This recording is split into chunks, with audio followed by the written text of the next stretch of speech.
Well, happy Thanksgiving, Bears fans. Welcome to another Turkey Day edition of the Chicago Bears football. I have to tell you, I am a huge fan of the Bears playing the Lions on Thanksgiving, and when it doesn't happen, it really does put a damper on my holidays. So I am in some good holiday cheer. I am quite excited, and I am looking forward to today's game. So a few interesting developments I think we should talk about. Defensively, I think the Bears are going to just absolutely come after the Lions. I think this is going to be a full throat effort. I think they are going to go for the jugular and they're going to do it early.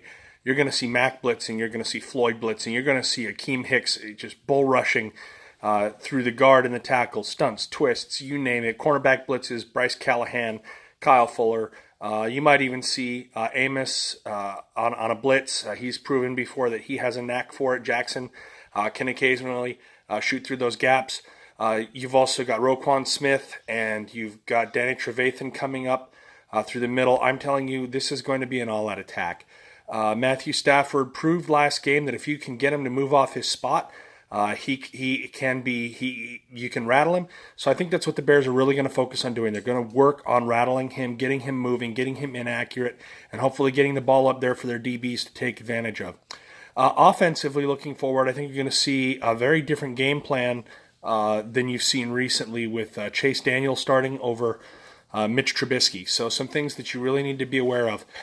Don't be looking for the vertical game. They will throw a few passes long. Of course they will. They got to keep the defense honest. But the majority of this game is going to be horizontal. It's going to be ball management. It's going to be hitting short routes. Much more of the West Coast part of this offense than has been highlighted in a lot of the recent weeks.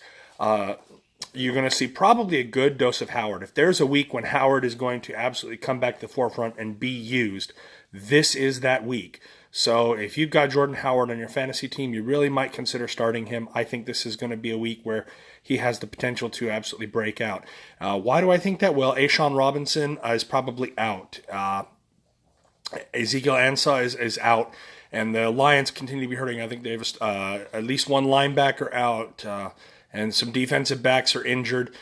You've really got just a pile of injuries for the Lions on defense, and that's going to allow the Bears to come in and really establish a dominant ground game, which will give Chase Daniel the opportunity to go play action, keep the plays easy, keep the plays readable for him. And if the Bears can establish a dominant ground game, they really have a good chance of controlling the offensive side of the ball, eating up the clock in very large amounts, and making it very difficult for this Lions offense to get any kind of running game going, allowing Mac, Hicks, and the rest of them to pin their ears back and just get after Stafford. This is going to be a fun game. This is going to be a good game. There is no reason to believe the Bears can't win it. As always, we like to say, any given Sunday, you want to make absolutely certain that, you remember that any team in the NFL can win. But gosh, this feels like a game the Bears should win, and good teams close out and make sure they win games like this. So bear down. We'll look forward to catching up with you all after the game.